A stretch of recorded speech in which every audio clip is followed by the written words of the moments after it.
a lição vai ser comigo, viu? Vamos orar, e aí acho que a gente já pode dar início, né? Ao estudo. Pai, nós damos graças ao Senhor, damos graças pelo privilégio de estarmos aqui, damos graças porque o Senhor é bom, porque tua misericórdia dura para sempre, de geração em geração com fidelidade. Nos ajuda, Senhor, a podermos dizer como salmista, que as palavras dos meus lábios e o meditar do meu coração sejam agradáveis em tua presença, Senhor, rocha minha e redentor meu. Que seja assim na vida dessas mulheres, que seja assim na minha vida, que seja assim na vida dessa igreja. Esse é o nosso desejo, Senhor. Fala conosco pela tua palavra, nós imploramos, em nome de Jesus. Amém. Muito bem, nós vamos dar início a essa jornada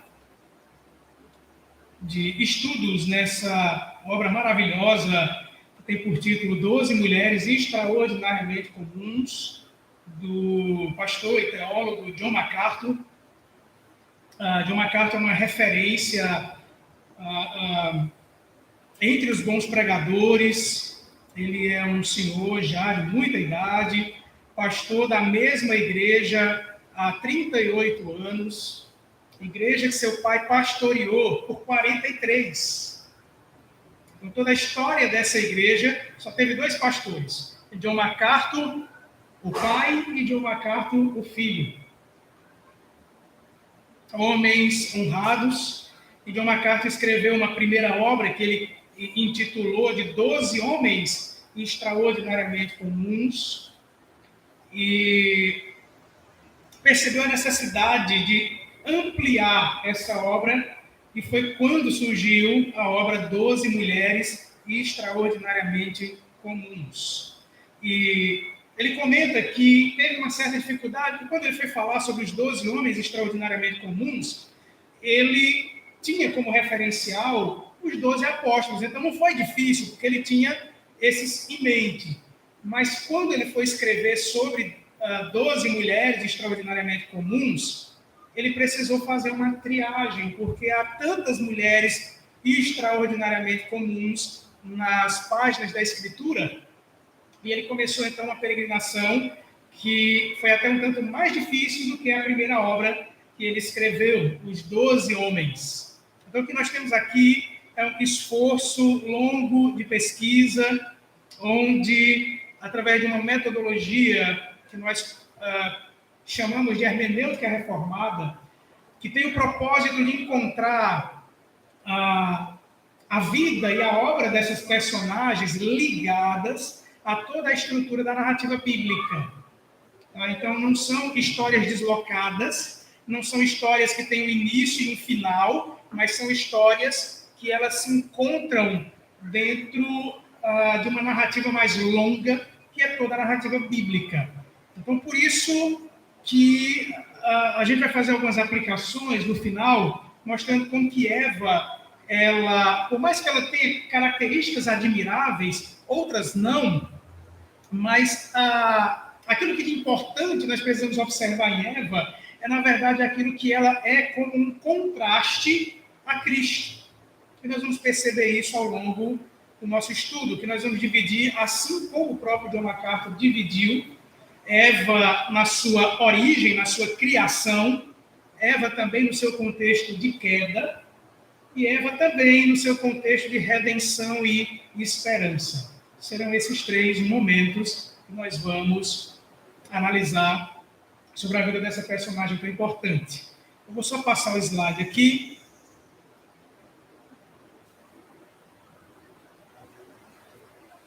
Não são muitos, os slides foram bem econômicos.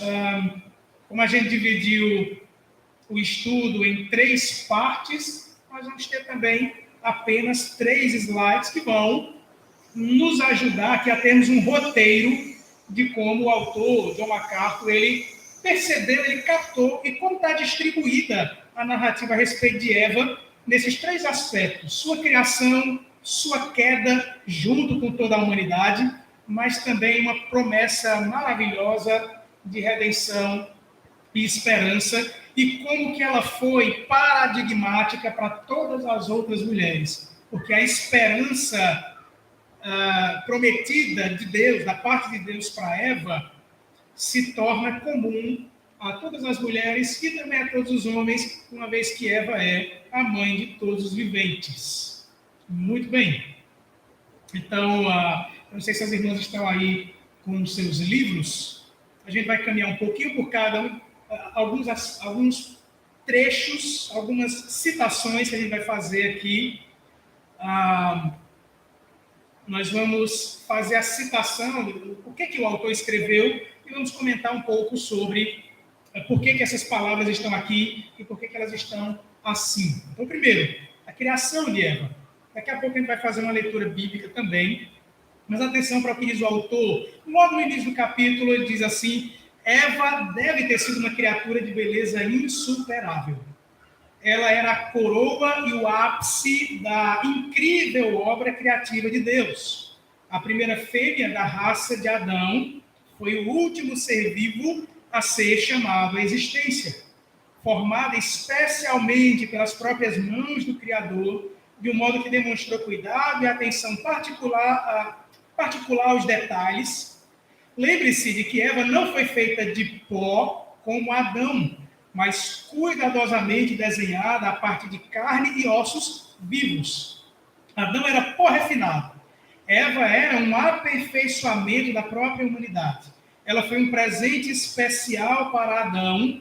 Ela era a companheira perfeita que finalmente completou sua existência e cuja própria existência se constituía no término de toda a criação. Que menção é essa que John MacArthur implicitamente envolve aqui no seu argumento? Está lembrando, obviamente, da criação, e a criação acontece nessas etapas de dias. No sexto dia, Deus cria o homem e coloca o homem numa condição especial no meio de toda aquela criação maravilhosa.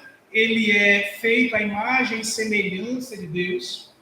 E quando a gente pensa nessa imagem e semelhança, talvez a gente tenha aprendido culturalmente, até folcloricamente, no folclore gospel, de que essa imagem e semelhança que Deus imprimiu na humanidade é apenas um distintivo para a humanidade em termos racionais e intelectuais. A gente até pensa assim, mas a imagem e semelhança de Deus é que o ser humano, por ser racional, ele é diferente dos outros seres da criação.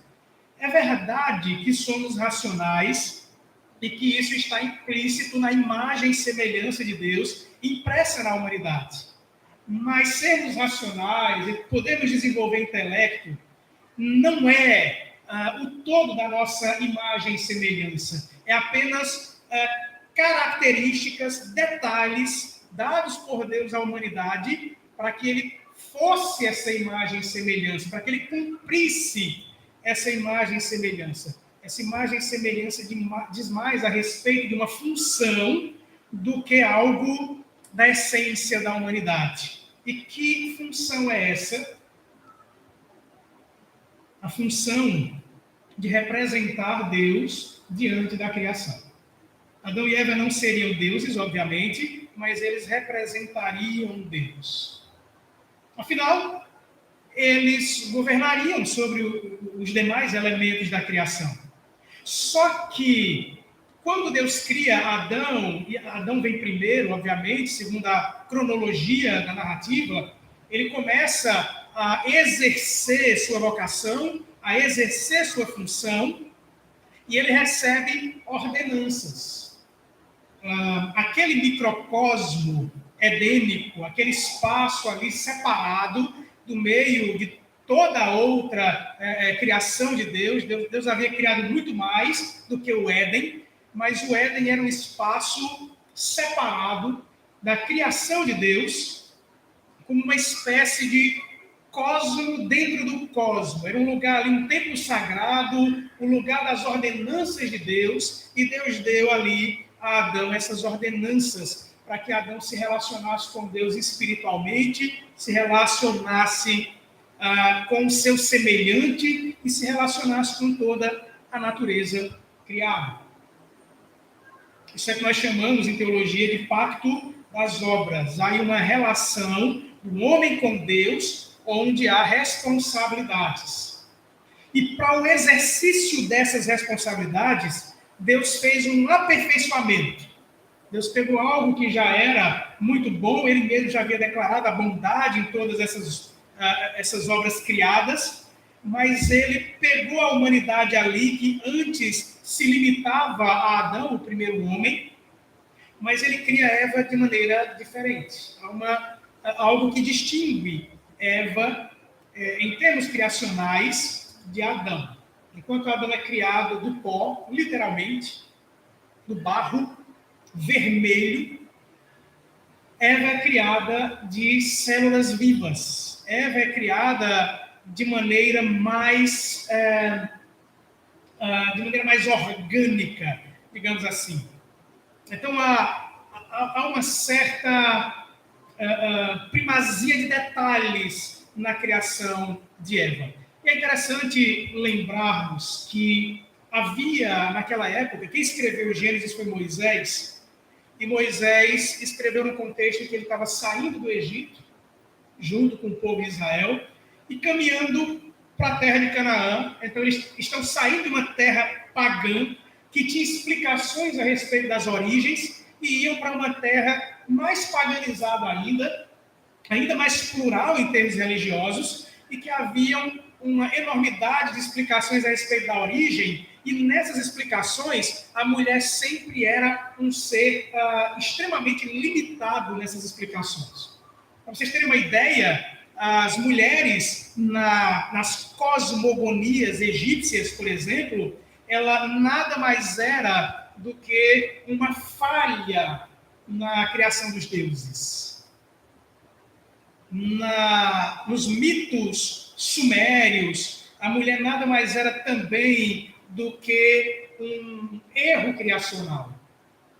À medida que as divindades iam criando coisas e elas iam errando, elas foram errando até o ponto que chegou no auge dos erros das divindades. E o auge, no que diz respeito à humanidade, à criação da humanidade, nas explicações pagãs, o auge era o surgimento feminino, o surgimento das mulheres. John MacArthur nos lembra que, no relato do Gênesis, a mulher ela não é criada de uma parte superior de Adão, nem de uma parte inferior de Adão, mas do lado de Adão.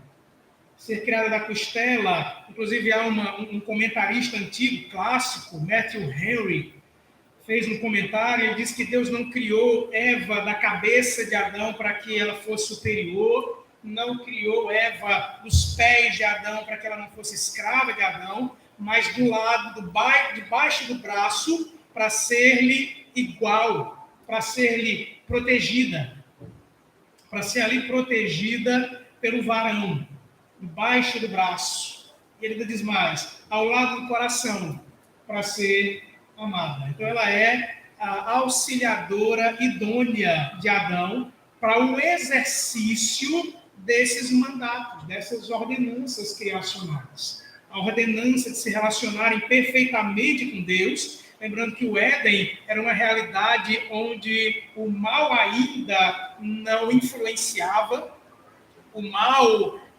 ainda não existia nessa relação entre a humanidade e Deus, entre a humanidade entre si e entre a humanidade e a natureza criada. Então, Eva é criada, sim, nesse espaço, nessa ocasião ímpar. Por isso que ela foi o modelo perfeito de feminilidade.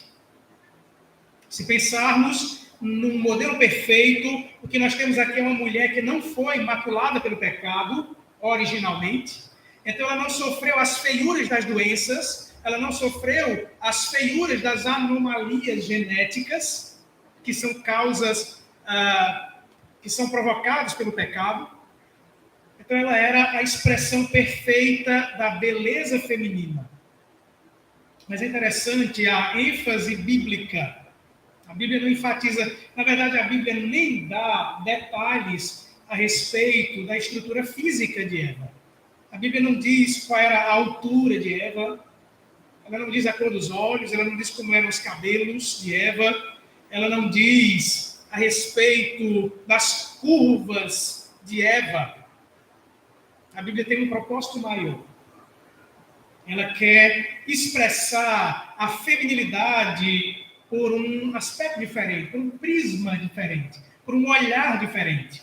Então, enquanto eu sei que isso não se encaixa muito bem na sensibilidade feminista dos nossos dias, mas voltada para a estética mesmo, e é por isso que as irmãs sofrem tanto com exposição de propagandas de consumo, né, para serem cada vez mais belas aos padrões mundanos, mas nós temos aqui a mulher perfeita e a Bíblia não dá nenhum detalhe de como ela era fisicamente.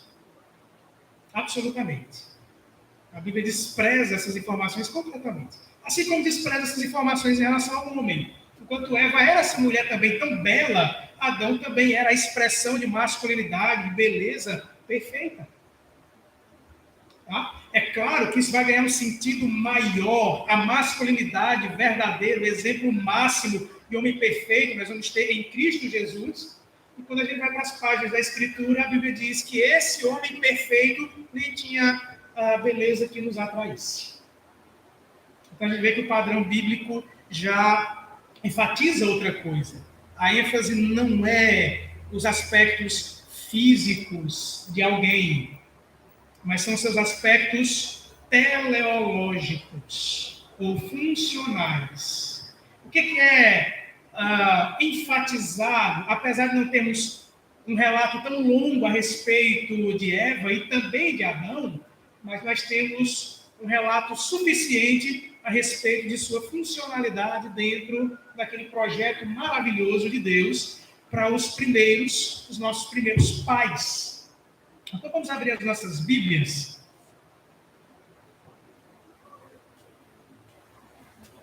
No Gênesis mesmo, no comecinho.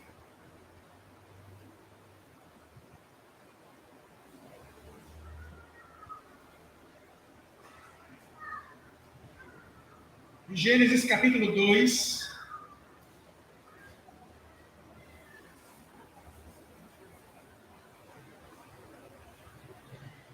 Vamos ler do verso 18 ao 25.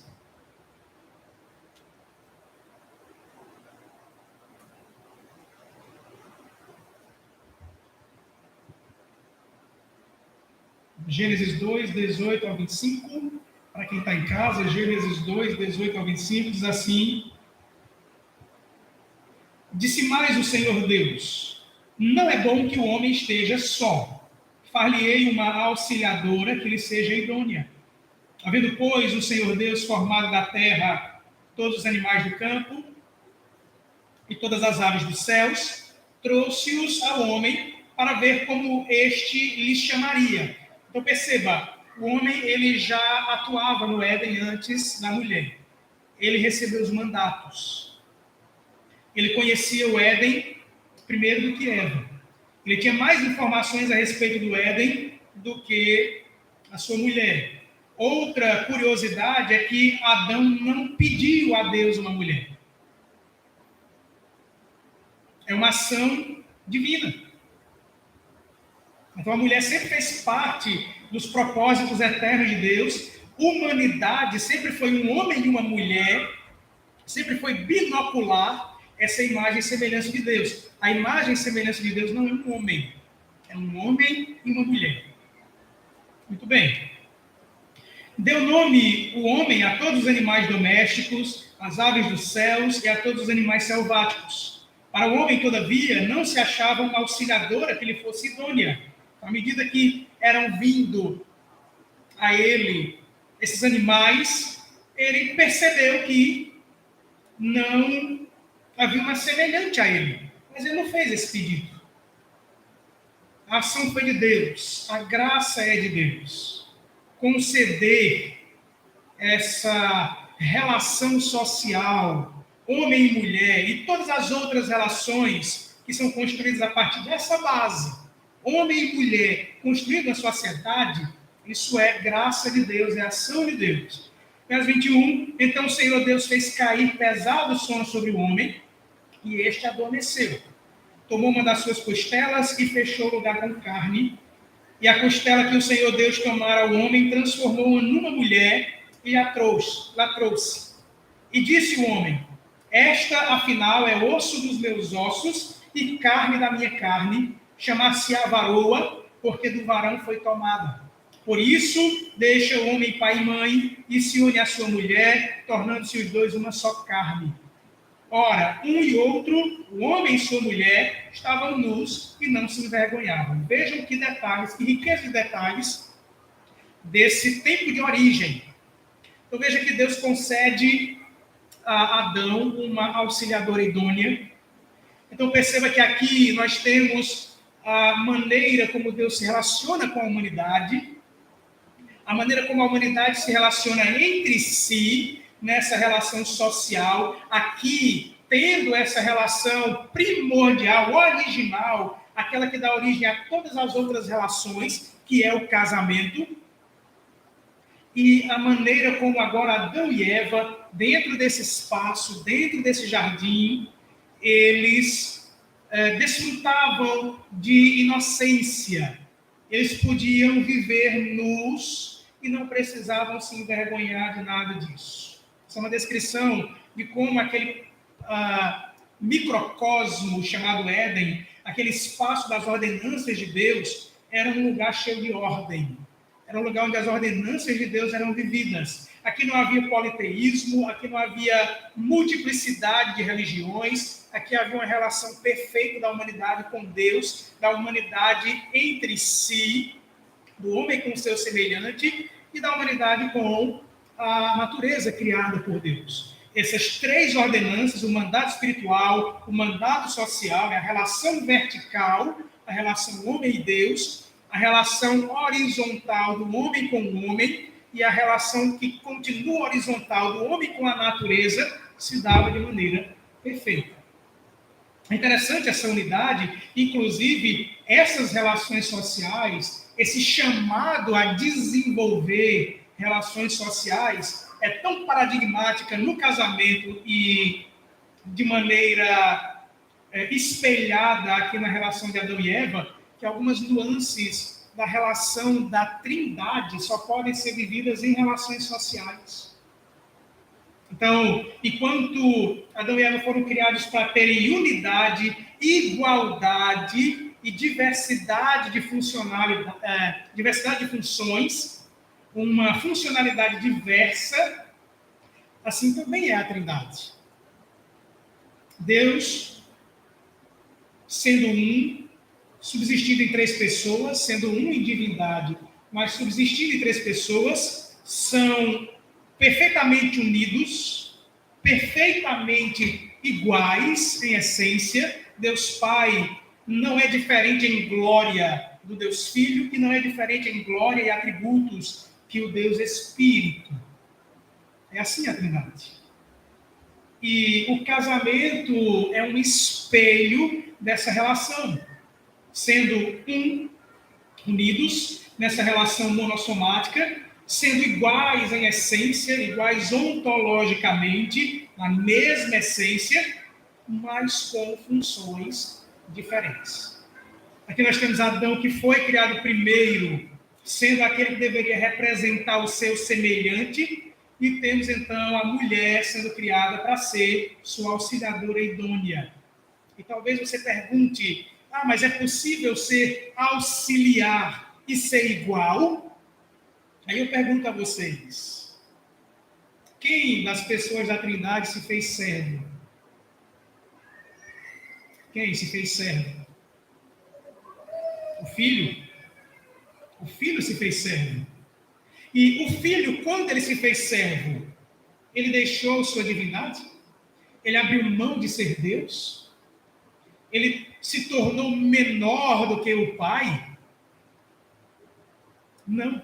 Embora ele tenha se esvaziado de atributos, como o apóstolo Paulo vai narrar na Epístola aos Filipenses, no capítulo 2, ele não se esvaziou de sua divindade. Ele continuou sendo Deus em toda plenitude. É isso que o apóstolo Paulo vai dizer aos Colossenses. Eu peço a gentileza das irmãs que abram suas Bíblias na Epístola de Paulo aos Colossenses, no capítulo 2.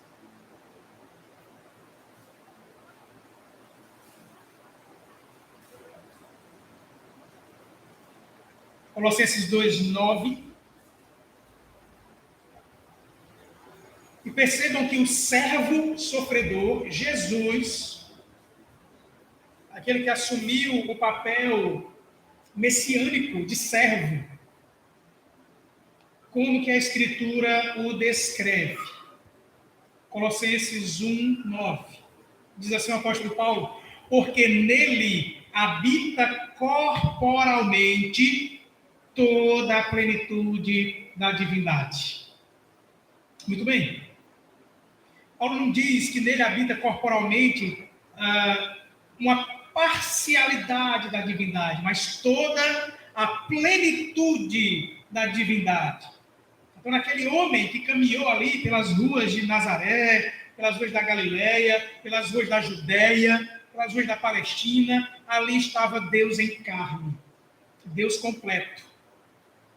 O autor da Epístola aos Hebreus também vai nos trazer uma informação extremamente relevante a respeito da natureza de Jesus, mesmo ele sendo servo, mesmo ele sendo aquele que veio para auxiliar, inclusive, a própria família da fé.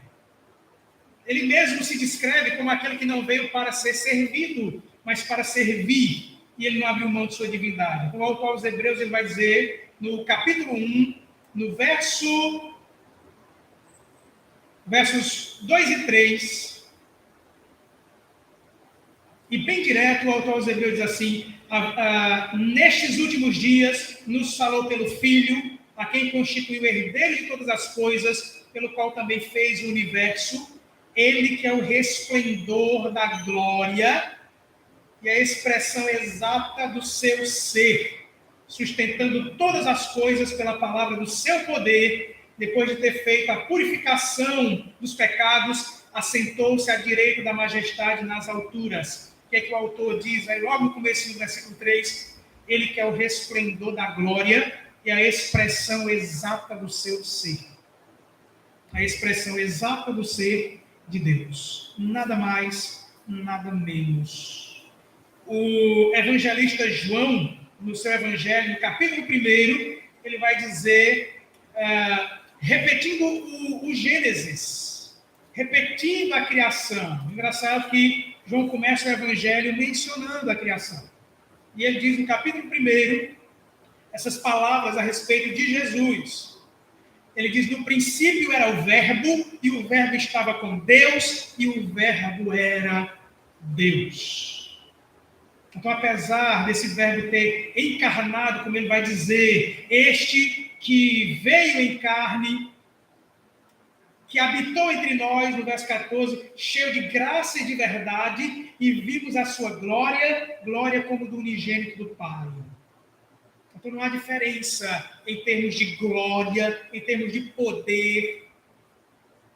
O Pai e o Filho e o Espírito são um em divindade, são iguais em poder, mas possuem finalidades ou funcionalidades diferentes. A gente pode ver isso expressado na obra redentiva. A gente tem o apóstolo Paulo, por exemplo, fazendo isso de maneira muito didática, lá em Efésios 1, onde ele divide do verso 1 ao 14, melhor dizendo, 3 ao 14, como que acontece nossa obra de redenção. E ele diz que o Pai escolheu, desde antes da fundação do mundo, o Filho executou essa obra no tempo e na história, e o Espírito Santo aplicou essa obra naqueles a quem ele escolheu desde antes da fundação do mundo.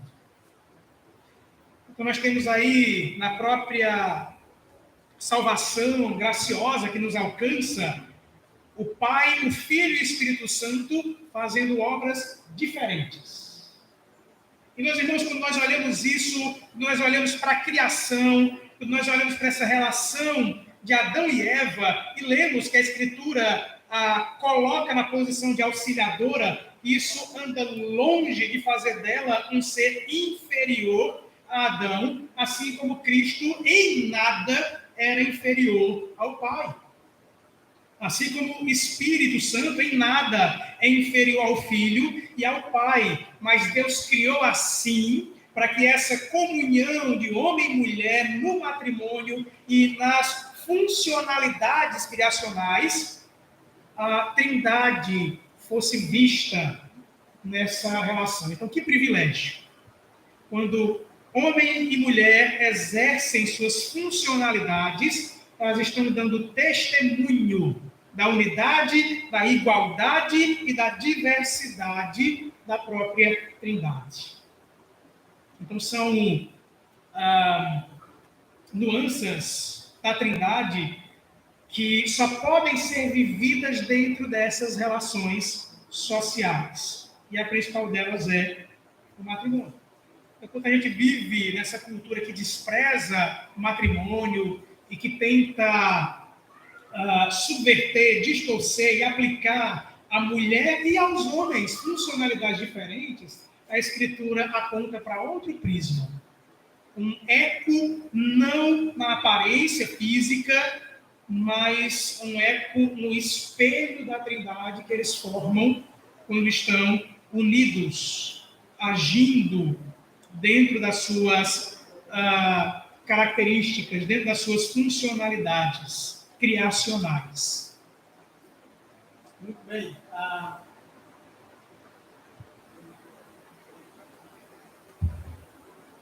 Então, lembrando desse foco ainda na feminilidade bíblica, o que caracteriza a feminilidade? Uma mulher pode ser mulher e não ser feminina. Um homem pode ser biologicamente um homem e não ser masculino. E não foram as teorias de gênero que criaram isso. Foi a Escritura. E se uma mulher, biologicamente do sexo feminino, ela não atua como uma mulher, ela não atingirá o propósito da feminilidade criacional. E Paulo vai nos ajudar a entender isso lá na primeira epístola a Timóteo, capítulo 2. Primeira epístola de Paulo a Timóteo, capítulo 2.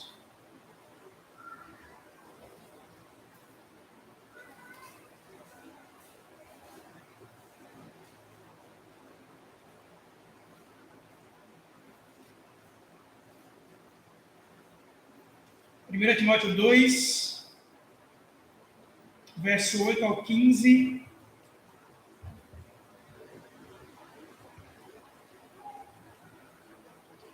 E aqui nós temos um texto difícil de ser analisado, principalmente se o contexto dele não for respeitado. E há duas formas de lidar com esse texto. Uma delas é escolhendo quais elementos fazer uso aqui, e eu acho que essa é uma prática desonesta com a Escritura. E a outra é, já que é Escritura sagrada, inspirada por Deus, está diante de nós precisamos, então, lidar com isso. Então, vamos ver que explicação o apóstolo Paulo dá para mostrar para as mulheres da igreja de Éfeso, igreja a qual Timóteo era o pastor, o que era preciso fazer para que essa feminilidade fosse resgatada. Paulo vai dizer. Diz assim, começando do 8. Primeiro, chamando a masculinidade dos homens. Quero, portanto, que os varões orem em todo lugar, levantando mãos santas, sem ira e sem animosidade. Então, ele primeiro chama a atenção dos homens aqui, que nesse contexto de Éfeso, uma cidade que tudo que acontecia girava em torno de um culto feminino da deusa Diana.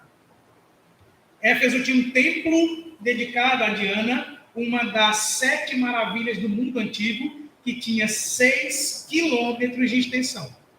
Um pouquinho maior do que o espaço de culto aqui da Igreja Presbiteriana de Cajazeiras. Né? Ela tinha 6 quilômetros de extensão. Abrigava o comércio da cidade. Era um culto feminino e em Éfeso haviam sacerdotisas. Éfeso era uma cidade onde matéria de religião era coisa de mulher. Então, um homem, tudo que ele tinha que fazer, se ele tivesse uma filha, era entregar a sua filha no templo de Diana e ela ia aprender a ser mulher. Ele ia aprender que coisas de religião, era coisa de mulher, mulher era quem orava, mulher era quem ia para o seminário das sacerdotisas de Diana, e elas eram quem ensinar essas meninas como é ser uma mulher conforme os costumes do paganismo de Éfeso. Diana era uma divindade da beleza, então ela era descrita muitas vezes como uma mulher seminua, mostrando suas curvas, mostrando os seios, galopando num cavalo com um arco nas costas. Então as estatuetas de Diana eram mais ou menos assim. Em outras ocasiões, ela está fora do seu cavalo, mas continua expondo as virtudes físicas, suas virtudes exteriores. Ela era uma deusa protetora das mulheres, e tudo que as mulheres queriam na sociedade de Éfeso era se parecerem com Diana. Serem mulheres religiosas, serem mulheres bonitas, de boa aparência, e que andavam aí esbanjando suas riquezas, e suas riquezas materiais e suas riquezas físicas. Suas belezas materiais e suas belezas físicas. Esse é o problema. Essa era a imagem da feminilidade impressa na sociedade de Éfeso. Mulheres com virtudes físicas à mostra. Esse era o auge de uma mulher na sociedade de Éfeso. Paulo vai dizer, não, eu não quero que as mulheres cristãs da igreja de Éfeso sejam assim. Então o que ele vai dizer? Da mesma sorte, ou da mesma forma, verso 9, que as mulheres, em traje decente, se ataviem com modéstia e bom senso, não com cabeleira frisada, ou com ouro, ou pérolas, ou vestuário dispendioso, porém com boas obras, como é próprio às mulheres que professam ser piedosas. Por enquanto, até aí a leitura. O interessante é que Paulo agora vai trazer, de fato, a verdadeira beleza das mulheres. Então, enquanto os movimentos feministas, na verdade, eles roubam para si o intuito de defenderem os direitos das mulheres, as liberdades das mulheres, a imagem das mulheres, na verdade, a Escritura já fazia isso, já buscava esse resgate das verdadeiras virtudes das mulheres, da verdadeira imagem das mulheres, a verdadeira feminilidade das mulheres. E como é isso? Paulo vai dizer, enquanto as mulheres da sociedade de Éfeso, elas nada mais eram do que corpos desfilando nas ruas da cidade para um homem ir lá e perpetuar sua linhagem, Paulo diz, eu quero que as mulheres cristãs sejam diferentes. Elas não precisam andar por aí esbanjando essa beleza exterior. Elas precisam ser muito mais que isso. Não que elas não precisam ser bonitas, mas elas têm virtudes muito melhores a deixar à mostra do que suas virtudes físicas. E as virtudes são essas, que elas andem decentemente, que elas se ataviem com modéstia, ou seja, elas não precisam andar por aí esbanjando suas riquezas, as riquezas que provavelmente eram oriundas de seus maridos, tá? Mas que ao invés disso, elas se vestissem de modéstia e bom senso. E bom senso aqui que o apóstolo Paulo usa, não é apenas uma boa compreensão de como se comportar. Mas bom senso aqui, inclusive era uma palavra muito comum usada entre os filósofos, bom senso aqui quer dizer habilidades de senso crítico, habilidades de fala, de argumentos, ao invés de serem conhecidas por serem corpos bonitos e seminus nas ruas, ou então com vestidos caros e ouros, elas fossem conhecidas por aquilo que falam. Fossem conhecidas pela decência, pela doçura e pela inteligência de suas palavras. Bom senso aqui é muito mais do que como saber como se comportar diante das pessoas, mas isso implica em saber como falar. O uso da inteligência. Mulheres aqui são chamadas a serem inteligentes, a desenvolverem senso crítico, a serem uma voz naquela sociedade. Então, longe daquele preconceito de muitas pessoas que acusam a Escritura de rebaixarem as mulheres, porque a Escritura afirma que mulheres são auxiliadoras, a Escritura eleva o papel dessas mulheres. Elas são importantes. Elas têm o que dizer na sociedade. Elas têm o que dizer ao mundo. Muito bem. Paulo continua no verso 10. Porém, com boas obras, como é próprio as mulheres que professam ser piedosas. Que obras são essas? E Paulo usa uma outra palavra curiosa aí, que é traduzida por boas obras. E que quer dizer não apenas obras morais, mas a fabricação de coisas, a construção de coisas. Elas, além de ser piedosas, elas tinham que ser talentosas. Elas tinham que ter mãos e habilidades para fabricarem coisas que as pessoas daquela sociedade olhavam, se admiravam e perguntavam: quem fez isso? Quem fez essa obra de arte? Quem fez isso? E a resposta tinha que ser: foi uma mulher da igreja dos crentes. Foi uma cristã. E foi uma mulher.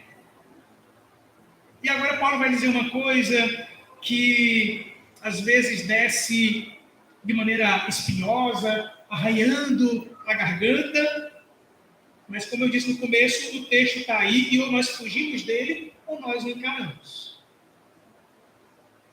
E a atitude honesta do cristão é de que humilhemos a nossa falta de compreensão das coisas, mas não desconfiemos de que o Deus que inspirou essa escritura cometeu falhas criacionais. Paulo vai dizer então: a mulher aprende em silêncio com toda a submissão, e não permite que a mulher ensine nem exerça a autoridade de homem, esteja, porém, em silêncio, porque primeiro foi formado Adão, depois Eva, e Adão não foi iludido, mas a mulher, sendo enganada, caiu em transgressão. Todavia, será preservada através de sua missão de mãe, se ela permanecer em fé e amor e santificação com bom senso. Prestem atenção, minhas irmãs. Lembrem-se, essa sociedade é uma sociedade de excesso religioso feminino. Matéria de fé era coisa de mulher. Era quase um slogan da cidade. Tá? Só que Paulo passou lá pregando o evangelho e pessoas se converteram.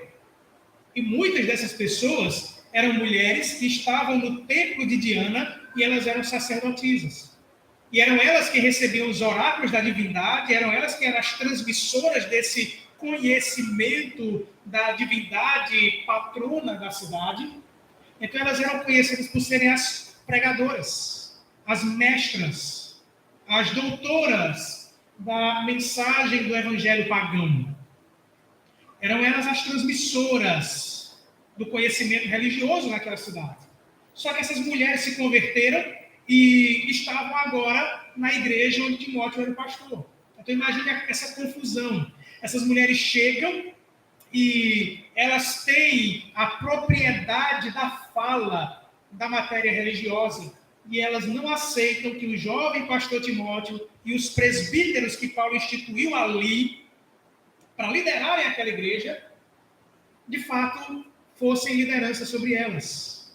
Paulo diz: isso não pode acontecer. Não é à toa que Paulo vai dizer tantas vezes a Timóteo: Timóteo, prega a palavra, insiste, Timóteo, prega, tu, porém, prega. Além de haver a influência de heresias, de falsos mestres, ainda havia a superioridade dessas mulheres que vieram do paganismo e agora queriam liderar a igreja. Mulheres que precisavam ser discipuladas, que precisavam, na verdade, ser evangelizadas um pouco mais. Elas agora chegaram, colocaram o pastor no lugar que deveria ser delas. Elas deveriam estar ouvindo aquele que foi instruído e vocacionado para fazer isso. Havia uma inversão. Tanto é que você pode olhar aí no capítulo 4, no versículo 12, que Paulo vai dar uma bronca em Timóteo. Paulo diz assim: ninguém despreze a tua mocidade. Então Timóteo era desprezado como pastor naquela igreja. Pelo contrário, torna-te padrão dos fiéis na palavra, no procedimento, no amor, na fé, na pureza. Muito bem. Até a minha chegada, aplica-te à leitura, à exortação, ao ensino. Então, quem é que é chamado à responsabilidade que havia sido omitida? A de pregar, a de ensinar as doutrinas da palavra de Deus na igreja. Então, nós temos aqui uma inversão, nós temos aqui aqueles que deveriam ensinar se omitindo e aquelas que deveriam estar aprendendo ensinando. Esse é o grande dilema de Timóteo aqui. É o grande dilema que agora o apóstolo Paulo precisa ajudar o jovem pastor Timóteo. E Paulo vai argumentar. Ele diz: a mulher aprenda em silêncio com toda a submissão. E não permite que a mulher ensine, nem exerça a autoridade de homem, esteja, porém, em silêncio. O que Paulo quer dizer aqui é: a igreja que ele instituiu tinha o pastor para fazer isso. O pastor estava lá. Ele estava doido para ensinar. E tinha quem não deixasse. Ele era vocacionado para isso. Não porque elas eram as sacerdotisas de Diana, que isso implicava que agora elas seriam as sacerdotisas de Cristo. Havia liderança na igreja.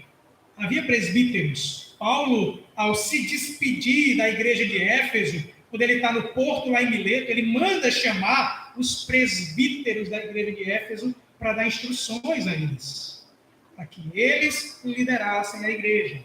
O que nós temos aqui agora são homens omissos e mulheres que assumiram a autonomia. E talvez isso tenha sido um erro duplo do lado L.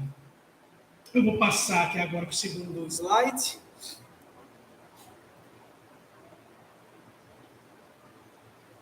E vamos analisar agora Eva a partir do segundo prisma, o prisma da queda. Antes da gente sair aqui de 1 Timóteo e voltar para Gênesis, vamos concluir o argumento teológico de Paulo, porque ele volta ao primeiro casal. O argumento de Paulo, então, agora, para que a liderança ensine, e as mulheres, e mulheres aqui é por causa do excesso delas. Mulher aqui, elas estão representando todo o restante da igreja. Todo o restante da igreja. Tá? Mas como elas eram o excedente, eram elas quem oravam, por isso que ele começa o verso 8 dizendo: eu quero que os homens orem. Porque os homens entregaram isso para as mulheres. Eu quero que eles orem em todo lugar. Eu quero que eles levantem suas mãos santas em oração, sem ira e sem animosidade, não usando esses instrumentos de força para resolver as coisas na brutalidade, coisa de macho. Eles fossem masculinos de verdade, resolvessem suas coisas de joelhos, colocando sua força em sujeição e submissão a Deus, e esperando em Deus em oração. Vamos para o argumento de Paulo aqui então, no verso 13. Porque primeiro foi formado Adão, depois Eva. E quando a gente ouve isso aqui, às vezes as nossas costelas se apertam, né? Porque nós não entendemos que argumento é esse que Paulo está usando. Quando ele diz que primeiro foi criado Adão, formado Adão, depois Eva, ele não está dizendo que Adão, porque foi formado primeiro, ele era melhor. Ele era maior. Ele tinha primazias. Não. O argumento é: se Adão foi criado primeiro, ele recebeu as ordenanças. E se a gente for lá para o Gênesis, nós vamos ver que quando Eva vai ser formada, Adão já estava em atividade lá no Éden. Os 3 mandatos, ou as 3 ordenanças edênicas que nós introduzimos no nosso estudo nessa noite, Adão, antes de Eva, exercia sozinho.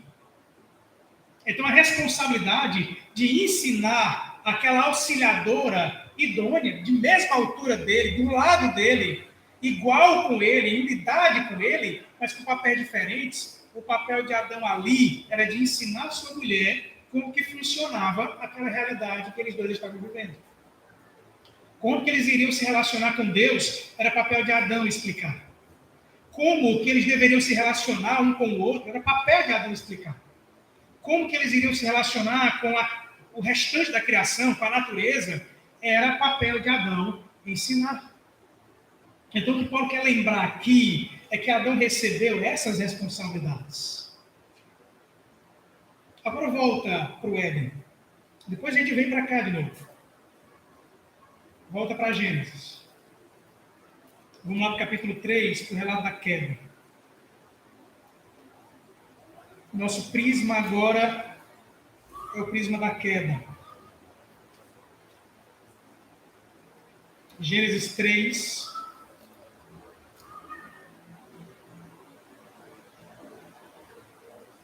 Vamos analisar essa queda a partir do verso 1.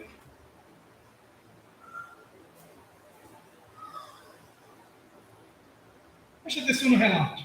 Mas a serpente, mais sagaz que todos os animais selváticos que o Senhor Deus tinha feito, disse à mulher: é assim que Deus disse: não comereis de toda a árvore do jardim?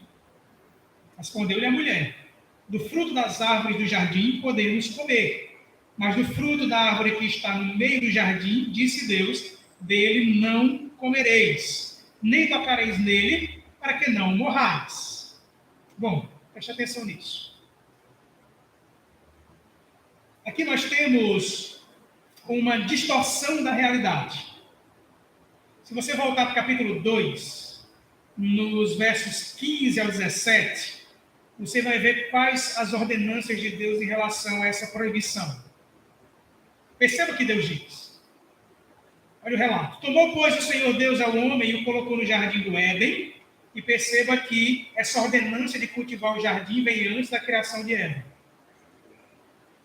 Para o cultivar e o guardar. E o Senhor Deus lhe deu esta ordem. Então a ordem foi dada para Adão. De toda a árvore do jardim comerás livremente. Então percebam que a ordem dos ditames aqui de Deus é do positivo para o negativo. Primeiro veio o positivo. A generosidade de Deus. De toda a árvore do jardim você pode comer livremente. Mas, da árvore do conhecimento do bem e do mal, não comerás, porque no dia em que dela comeres, certamente morrerás. Veja como a serpente distorce. No verso 2, no verso 1, perdão. No final, onde ela diz: é assim que Deus disse, não comereis de toda a árvore do jardim. Olha a sagacidade da serpente, olha a distorção. E quando Deus começou dizendo de toda a árvore do jardim você pode comer livremente, a serpente diz, não comereis de toda a árvore do jardim.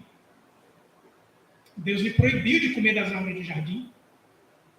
Eva ainda vai tentar corrigir a serpente. Do fruto das árvores do jardim podemos comer, mas do fruto da árvore que está no meio do jardim, disse Deus, dela não comereis, nem tocareis nela, para que não morrais. Então, provavelmente, depois de Adão receber essas ordenanças e ter dado a Adão sua mulher, Adão então passou a explicá-la essas coisas. Nós temos no relato Deus falando com Adão, mas não temos o relato de Deus falando com Eva. Isso não faz dela inferior. Isso significa que Adão tinha essa responsabilidade. Ele tinha a responsabilidade de explicar a sua mulher. Então, se ela sabe, se ela diz, é certo que se a gente comer da árvore do meio, a gente vai morrer, provavelmente Adão tinha explicado isso para ela. O texto continua. Verso 5. Porque Deus sabe que no dia que dele comerdes, se vos abrirão os olhos. E como Deus, sereis conhecedores do bem e do mal. Olha a sagacidade da serpente. E isso é verdade. É uma meia-verdade. No dia que eles comem, os olhos de fato se abrem. O problema é que Adão e Eva conheciam o bem de fato. Eles tinham tudo de bom, de belo e de verdadeiro. Só que quando eles comem, eles vão conhecer o mal experiencialmente. Os olhos vão se abrir de fato. A serpente omitiu como seria esse conhecimento. Seria um conhecimento duro. Seria um conhecimento doloroso.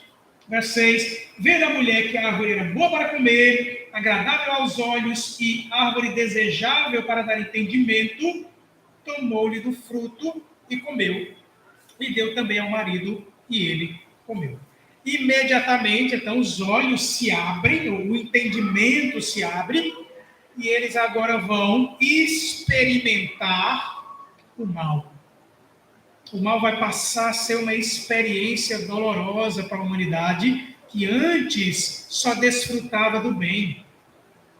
Então perceba como que eles caíram na sagacidade do mentiroso. Como que a mentira era, vocês vão ampliar o seu conhecimento. Isso era verdade. Mas a omissão da serpente foi, que tipo de conhecimento seria esse?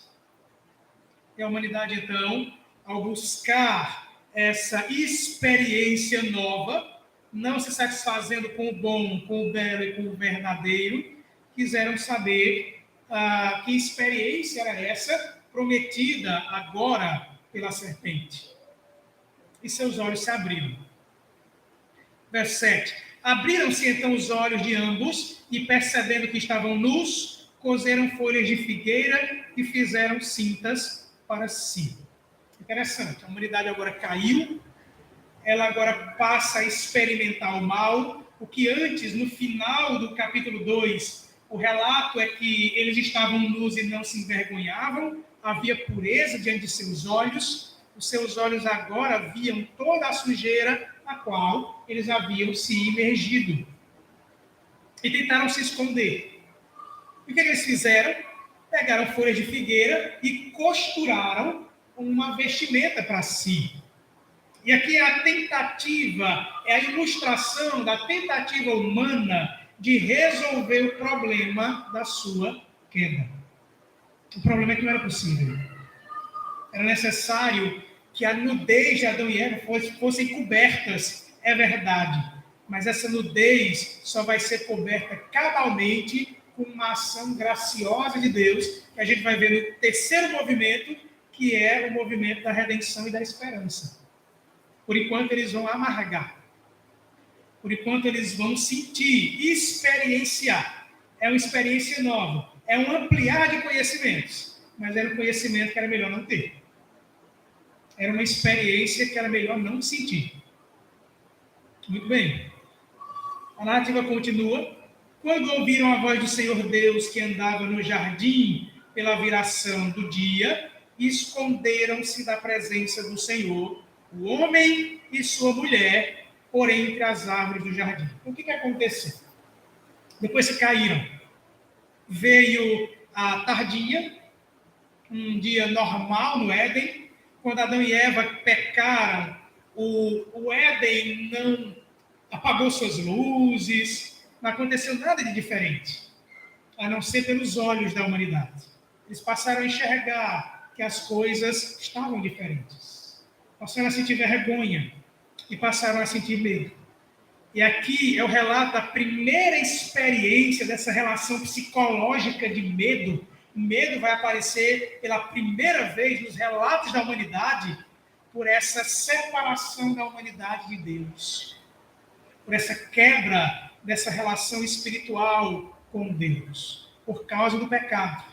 Medo está atrelado ao pecado, que está atrelado a esse quebrar da relação com Deus. Muito bem.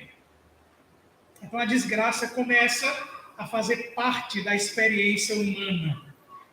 Verso 9. E chamou o Senhor Deus ao homem e lhe perguntou: onde estás? Ele respondeu: ouvi a tua voz do jardim, e porque estava nu, tive medo e me escondi. Então perceba como que essa relação espiritual, o mandato de Deus, de que a humanidade se relacionasse com Ele, a humanidade agora, naquela relação espiritual harmoniosa, que ela tinha com Deus, essa relação agora é uma relação de medo. É uma relação de fuga. Perceba que o movimento não é Deus fugindo da humanidade, mas é a humanidade se escondendo de Deus. É a humanidade correndo de Deus. É a humanidade envergonhada de Deus. É a humanidade em rebelião contra Deus, nessa relação de medo de Deus. E Benjamin está inspirado, né?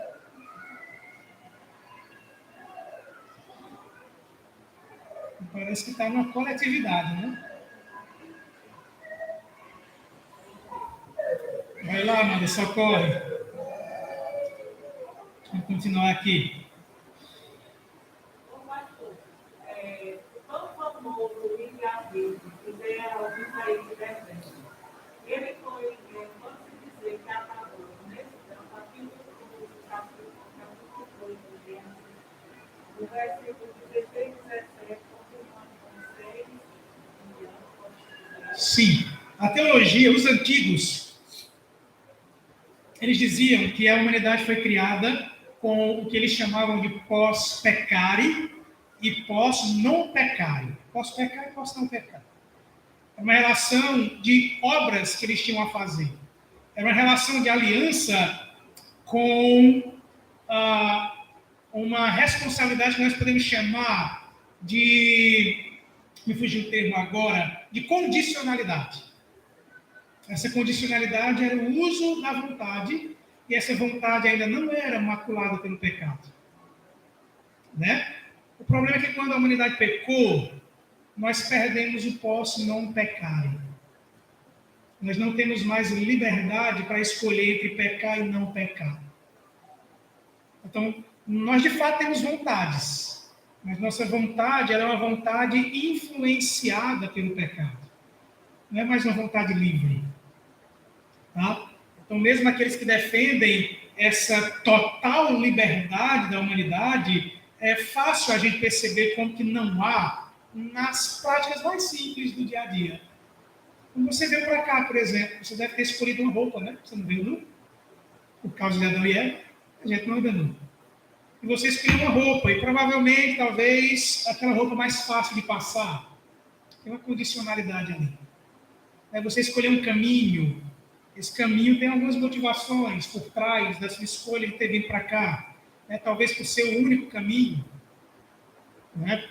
Talvez você tivesse outras opções, mas sempre há uma condicionalidade. A nossa vontade não é mais livre desde que homem e mulher pecaram. Perderam essa liberdade. Muito bem, continuando aqui, a condição de queda, inclusive a perda dessa liberdade, faz parte dessa nova condição da humanidade por causa da queda. E o texto segue. Perguntou-lhe Deus, quem te fez saber que estavas nu? Comeste da árvore que te ordenei que não comesses? Então disse o homem, a mulher que me deste por esposa, ela me deu da árvore e eu comi. Então perceba uma coisa interessante, volta aí para o capítulo 2. Você vai ver lá no verso 23, que depois que Adão colocou os olhos naquela belíssima mulher, ele expressou algo aqui que manifesta como que era a relação deles, uma relação harmoniosa, uma relação de cumplicidade, uma relação romântica. Adão diz, inclusive a única coisa que nós temos aqui de Adão registrado, esse poeminha, no verso 23, esta afinal é osso dos meus ossos e carne da minha carne, chamar-se a varoa, porquanto do varão foi tomada. Isso é um poema. Isso é belíssimo. Isso é a expressão de reconhecimento do homem com a dignidade do seu par, daquela que é igual a ele. Osso dos meus ossos, carne da minha carne. Isso é uma expressão poética, romântica. Era a relação que eles conviviam. Mas o que aconteceu depois da queda? Essa relação que era de cumplicidade passa a ser uma relação agora marcada por omissão e culpabilização. Olha o que Adão faz, no verso 12. A mulher que me deste por esposa, a culpa é dela. A culpa é dela, ela me deu da árvore e eu comi. Então Adão aqui, ao invés dele assumir as responsabilidades, uma vez que ele era aquele que deveria ter explicado todas as nuances de como que funcionava aquele ambiente na qual homem e mulher estavam, ao invés de dizer, eu falhei, eu que deveria ter explicado para minha esposa como que ela deveria ou não deveria lidar com aquela árvore, ou como que Eva, que deveria ter estranhado o fato de uma serpente, ela já deveria ter visto outras serpentes. Uma serpente aparece e se comunica com ela. E ao invés de estranhar isso, ao invés de recorrer a alguém que estava no jardim antes dela, talvez o meu esposo tenha visto uma espécie de serpente assim. Eu vou lá perguntar a ele. Ela assumiu uma posição de completa autonomia. E Adão assumiu uma posição de completa omissão. Então nós temos aqui a duplicidade de erros na queda. Adão de se omitir, de explicar à sua mulher como que funcionavam as ordenanças daquele jardim, e a mulher que, ao invés de procurar alguém que tinha mais experiência naquele jardim do que ela assumiu essa autonomia. E com isso, a queda veio. E com a queda, as maldições. Então, ainda nessa relação de queda em que Eva e também o seu companheiro se envolveram, nós vamos ter aqui agora um relato de uma série de punições da parte de Deus a esses infratores. Mas é, ao mesmo tempo, um texto cheio da graça de Deus. E a gente está já entrando nessa transição de queda para a proposta de redenção e esperança graciosa da parte de Deus para esse casal aqui. Então o texto continua. Verso 13. Disse o Senhor Deus à mulher, que é isso que fizeste? Respondeu a mulher, a serpente me enganou e eu comi. Então perceba que no verso 14, Deus vai começar a amaldiçoar a serpente. Perceba que a principal maldição da desobediência no Éden deveria ser a morte. No dia que dela comer, foram as palavras de Deus a Adão, certamente você morrerá. Então imagina o espanto, então, quando Deus aparece, não é à toa que Adão e Eva se escondem, né, entre as árvores, se escondem de Deus. Agora imagine a surpresa quando Adão, o omisso pecador, Eva, a autônoma pecadora, escutam Deus amaldiçoar primeiro a serpente. E junto com a maldição da serpente, uma promessa maravilhosa. Versos 14 e 15. Então o Senhor Deus disse à serpente, visto que isso que fizeste, maldita és entre todos os animais domésticos, e o és entre todos os animais selváticos, rastejarás sobre o teu ventre e comerás pó todos os dias da tua vida. Porém, inimizade entre ti e a mulher, entre a tua descendência e o seu descendente. Este te ferirá a cabeça e tu lhe ferirás o calcanhar. Então perceba que a primeira maldição é lançada, e ela é lançada sobre a serpente. E é claro, nós temos as nossas curiosidades científicas, biológicas, da nossa mente cientificista, mas é muito esnobismo de nossa parte querer que Moisés esteja preocupado em nos responder se a serpente tinha pernas ou não. Lembrem-se, Moisés está saindo do Egito. Do Egito, uma das divindades egípcias era uma serpente em posição de ataque. Inclusive estava no capacete do faraó. Então, quando nós lemos esse relato de que Deus puniu a serpente, fazendo com que ela rastejasse sobre o seu ventre, imagine então essa serpente que representa todo o mal. Inclusive, no Apocalipse, essa serpente vai ser lembrada que ela é o próprio tentador, o diabo, Satanás, a representação de toda a malignidade. Satanás, que já havia caído, agora está atormentando a boa obra, o restante da boa obra criada por Deus. Então, essa serpente, que é toda a representação do mal, ela é colocada em posição de dominação. Não é mais ela quem domina. O que Deus está fazendo aqui é um movimento gracioso, dizendo que o mal está dominado por ele. Ele haveria de dominar o mal, ele haveria de vencer esse mal, ele sabia como que ele haveria de fazer isso, e ele promete isso no versículo 15. E o que nós temos aqui é o que a teologia chama de proto-evangelho, ou o primeiro anúncio do evangelho. E o auge da escritura, que já é antecipado e anunciado aqui. E o que é anunciado aqui? Porém, inimizade entre ti e a mulher, entre a tua descendência e o seu descendente, este te ferirá a cabeça e tu lhe ferirás o calcanhar. É a maneira como Deus há de vencer o mal e de corrigir o problema da sua criação, de redimir sua criação. E seria através de quem? De um descendente da mulher. Então perceba que isso para Eva é completamente esperançoso. Ela que deveria estar preocupada de que Deus poderia fulminá-la imediatamente, ela escuta que ela vai ter um descendente. Ela escuta que ela vai ter filhos. Ela escuta que ela vai gerar. E óbvio, se ela vai ter filhos que ela não tem ainda, é algo para o futuro. Então, se é algo para o futuro, ela não vai morrer agora.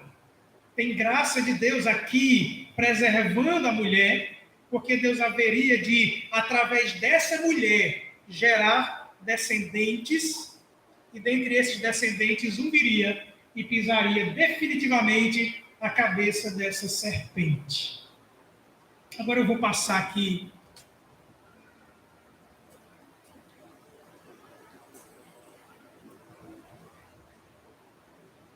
o nosso slide para a gente caminhar para o final.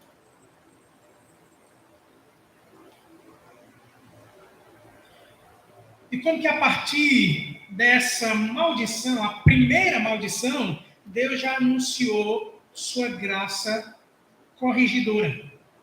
Sua graça que haveria de reparar tudo para o qual a humanidade foi criada e falhou. E ela haveria de fazer isso através de quem? De um descendente da mulher. Ele venceria o mal, pisaria, esmagaria, quebraria a cabeça da serpente, sofreria um dano, ela lhe feriria o calcanhar, nada mais. Muito bem. As maldições continuam e elas são importantes. E agora Deus vai amaldiçoar a mulher. E a mulher disse: multiplicarei sobremodo os sofrimentos da tua gravidez, e em meio de dores darás luz, filhos. O teu desejo será para o teu marido, e ele te governará. Que maldição foi essa, então, para a mulher? Foi uma maldição dupla, vai ser tripla, porque a maldição do homem também atinge a mulher. A mulher é atingida de todas as formas, ela é atingida na maldição da serpente, mas ela é atingida positivamente. Aí ela é atingida na sua própria maldição, e ela é atingida também na maldição de Adão. Mas a maldição dela ela vai sentir dores, sofrimentos de parto. Mas perceba como isso é gracioso. A maternidade ainda vai ser possível. Não só vai ser possível, mas era necessário que fosse possível para esse projeto redentivo de Deus, que seria através de um descendente. Então é claro que aqui há a pressuposição da maternidade, só que será dolorido. Será em meio a muitas dores. Mas veja como Deus é gracioso. Ela ainda vai poder ter filhos. Ela ainda vai gerar. E o desejo dela, a relação dela com o marido, ela agora haveria de exigir o papel de seu marido. Ela haveria agora de não aceitar a sua condição de auxiliadora. E, óbvio, seu marido revidaria. Para defender seu papel, haveria disputas dentro dessa relação. Então, a relação que antes era harmoniosa de casamento, ela agora passará a ser marcada por disputas. Uma disputa de papéis. Uma disputa a partir de uma não aceitação de suas ordenanças, das ordenanças criacionais de Deus. Então, a punição da mulher é dupla, mas é também graciosa. Ela, além de, apesar da queda, ainda iria ser mãe, e apesar da queda, ela ainda permaneceria casada. A relação continuaria. Deus poderia ter dito, olha, vocês quebraram a aliança comigo, a culpa é de vocês, eu vou então parar com todo esse projeto, mas Deus diz, não, vocês vão continuar se relacionando comigo, vão continuar casados, vão continuar se relacionando com a criação, com a natureza. Deus preserva, mesmo a despeito da queda, freando o mal, colocando a serpente, o mal, que antes estava em posição de ataque, em posição de dominação, sendo dominada, ele está com isso sendo gracioso e mantendo o mundo com graça suficiente para que a vida seja viável, para que a vida continue acontecendo, para que homens e mulheres continuem se casando, para que pessoas continuem fazendo amizades, para que haja ainda boa convivência a despeito das mazelas da queda. Há uma maldição para Adão ainda. Adão foi amaldiçoado. E Adão foi amaldiçoado em todo o ambiente no qual ele vive. Verso 17. E a Adão disse, visto que atendeste à voz de tua mulher e comeste da árvore que eu te ordenara, não comesses, maldita é a terra por tua causa. Em fadigas obterás dela o sustento durante os dias de tua vida. Ela produzirá também cardos e abrolhos, e tu comerás a erva do campo. No suor do rosto comerás o teu pão, até que tornes a terra, pois dela foste formado, porque tu és pó, e ao pó tornarás. Adão foi amaldiçoado, ele foi abatido aqui. Enquanto a relação de Adão era com a natureza tão harmoniosa que tudo que ele investia na terra, a terra lhe devolvia. Ele plantava e a terra devolvia mais. A partir de agora, não. Agora ele vai plantar e ele vai ser roubado.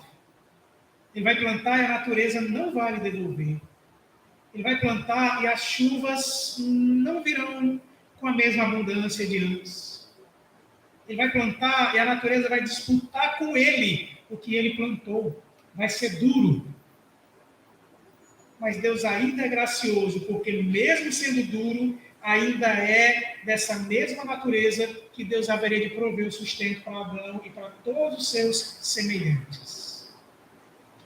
Então percebam que o relato da queda é de fato um relato duro, é de fato um relato que envolve maldições, é de fato o relato do paraíso perdido, mas é também o relato do começo do paraíso restaurado. Porque Deus continua preservando. Caíram e quebraram sua relação um com o outro, mas Deus ainda preservou o matrimônio.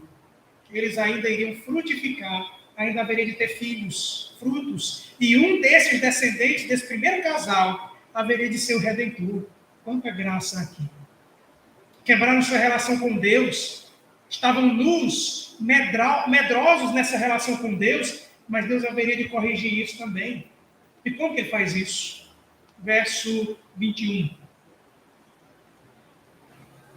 Fez o Senhor Deus vestimenta de peles para Adão e sua mulher e os vestiu.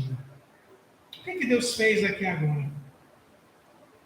Lembrem-se, eles tinham costurado folhas de figueira para cobrir a nudez. Eles tinham tentado resolver o problema da queda, tentado disfarçar a vergonha da queda, se cobrindo, né, dando um jeitinho, nós temos a solução para esse problema. E eles tentaram e não conseguiram. Deus fez algo mais. Era necessário que Deus, então, fosse gracioso com eles e cobrisse a sua nudez. E cobrir a nudez, o termo labesh, termo hebraico aqui, que é traduzido por cobrir, tem a ver com redenção. É o mesmo termo usado pelos sacerdotes quando sacrificavam animais nos templos, no tabernáculo. Sacrifícios expiatórios, sacrifícios que apontavam para o sacrifício perfeito de Cristo. O que nós temos aqui é a menção de um sacrifício. Então, provavelmente, o próprio Deus aqui sacrificou animais, um ou mais, não sabemos, e o próprio Deus costurou uma vestimenta de pele. Houve aqui derramamento de sangue. Para que Adão e Eva não morressem, algo morreu no lugar deles. Para que a nudez deles fosse coberta, houve morte. Não a deles. Porque a proposta de Deus era uma proposta redentiva. Ele não prometeu um descendente? Esse descendente haveria de vir. E esse descendente, assim como aquele animal no Éden, foi morto para cobrir a nudez dos nossos primeiros pais, esse descendente vai também como um cordeiro, como um animal, para o matadouro, para o abatimento, e vai ser morto para cobrir a nossa nudez, para nos redimir. Então, essa ação divina aqui é uma ação graciosa, reparando o mal, redimindo a humanidade. É uma proposta de graça, é uma proposta de redenção. Então, Eva é também paradigmática para nós, para todas as mulheres e para todos os demais seres humanos, porque Adão a chamou aqui de Eva, justamente porque ela é a mãe de todos os seres humanos. E, obviamente, ela não engravidou de todos os seres humanos. Isso aqui é uma relação paradigmática de Eva, porque a maternidade ela não é possível por causa da queda apenas biologicamente, graças a Deus. Nós podemos ser pais e mães espirituais por causa da graça de Cristo, e é nisso que a maternidade encontra sua plenitude, na possibilidade de gerarmos filhos espirituais por causa de Cristo Jesus. É por isso que Paulo, e eu disse que nós iríamos voltar lá para 1 Timóteo 2, Paulo vai dizer algo que parece emblemático, mas é porque a gente desconhece a teologia do Gênesis. Mas lá em 1 Timóteo 2, no final da argumentação de Paulo, nós vamos ter mais uma menção de Paulo a respeito desse primeiro casal e da maneira como a mulher é redimida. Como ela é mãe dos viventes, os demais viventes são redimidos. Como que eles são? Como que nós somos redimidos? Verso 15. Todavia será preservada através de sua missão de mãe. Se ela permanecer em fé e amor e santificação com bom senso. O que Paulo quer dizer aqui com essas palavras, com essa expressão de que a mulher será preservada através de sua missão de mãe? Ele está lembrando daquela promessa lá de Gênesis 3,15. Que aquela primeira mulher foi preservada porque Deus lhe preservou um dom nato da mulher, que é a de ser mãe. Porque dela viria um descendente. Na maternidade de Eva, alguém haveria de vir do céu, assumir uma natureza humana e ser um dos filhos de Eva para redimi-la. Para redimir Eva e os demais viventes. Como? Pela fé, amor e santificação. Bom, isso é a graça de Deus agindo. Isso é o Evangelho. Paulo não está dizendo nada estranho. Ele está tomando por base o Gênesis, a Escritura, a relação do primeiro casal com sua criação, com sua queda e a natureza de sua redenção. A partir de uma promessa de que a mulher seria preservada à maternidade. E que desse descendente que ela teria, óbvio, Eva não não foi a mãe biológica de Jesus, mas ela foi o paradigma gracioso para todos nós. Porque foi pela promessa de um descendente que ela foi salva. E é por esse mesmo descendente que nós somos salvos. Por isso, entendermos a existência dessa mulher, a sua condição edênica, sua condição de perfeição, mas a perda dessa perfeição, como que isso tem a ver conosco? Por que nós nascemos aqui, nesse mundo caído? Por que nós nascemos com doenças genéticas? Nós nascemos com genes que já estão doentes. A gente já nasce com, talvez, o câncer que vai desenvolver na gente daqui a 20 anos. Por que isso acontece?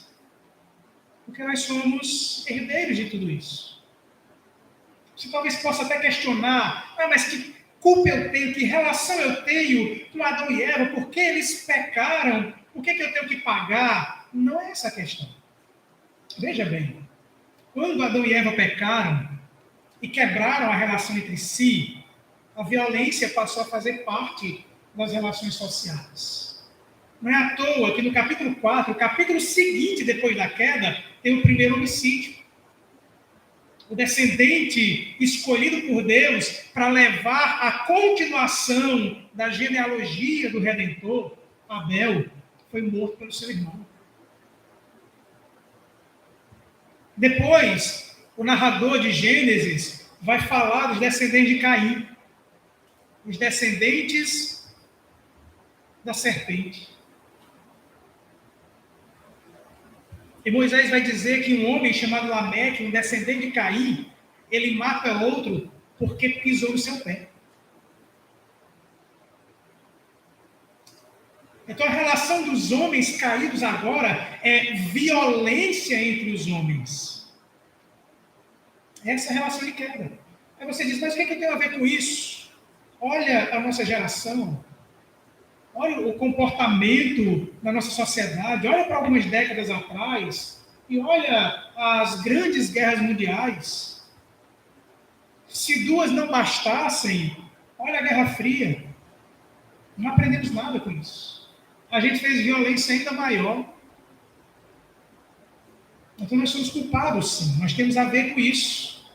Não porque herdamos simplesmente, mas porque nós empreendemos violência porque queremos. Afinal, você nunca ficou irado contra alguém e disse, fulano morreu para mim. Ou pensou isso, intentou isso no coração. É isso que nós somos. Só que, da mesma maneira como é preservada a promessa de um Redentor, e eu já estou terminando, para Eva, essa mesma promessa se estende a nós. E por isso que ela é esse paradigma de criação, queda e redenção. Assim como ela foi criada em perfeição e perdeu essa perfeição na queda, ela recebeu uma promessa de um Redentor que traria essa perfeição novamente. E assim somos nós. Um dia, essa perfeição virá também. Em um novo céu e uma nova terra. Porque em Cristo, Ele faz novas todas as coisas. A mesma esperança que ela teve, isso é demonstrado porque ela criou seus filhos no temor do Senhor. Ela ensinou seus filhos a oferecerem sacrifícios a Deus. Isso é preservado. A verdadeira fé é preservada, apesar do desvio de Caim. Então, da mesma forma, é a nossa relação com Deus. É o mesmo paradigma. Pelo mesmo descendente, nós também somos redimidos. Muito bem? Era isso que eu tinha para falar com vocês sobre esse primeiro capítulo, sobre a importância de Eva sendo um paradigma de criação, queda e redenção. Assim como ela, nós, diferentemente dela em um aspecto, nós não nascemos em perfeição, nascemos em queda.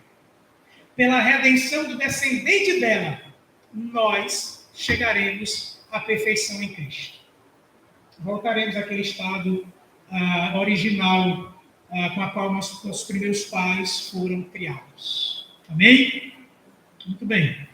Então vamos orar, vamos agradecer a Deus por esse momento de estudo, de leitura da palavra, de compartilhar. Pai, nós damos graças ao Senhor, damos graças porque, apesar da queda, o Senhor não nos deixou sem esperança, o Senhor nos deu Cristo, o Senhor preservou tua promessa feita àquela primeira mulher. E através de muitas outras mulheres nessa história longa, onde o Senhor agiu, promovendo salvação para o teu povo, até que essa salvação viesse completa e perfeita nesse descendente prometido, Cristo Jesus, até que o Senhor viesse em carne, buscar e salvar o perdido. Obrigado porque assim como foi com Eva, mesmo a despeito da queda,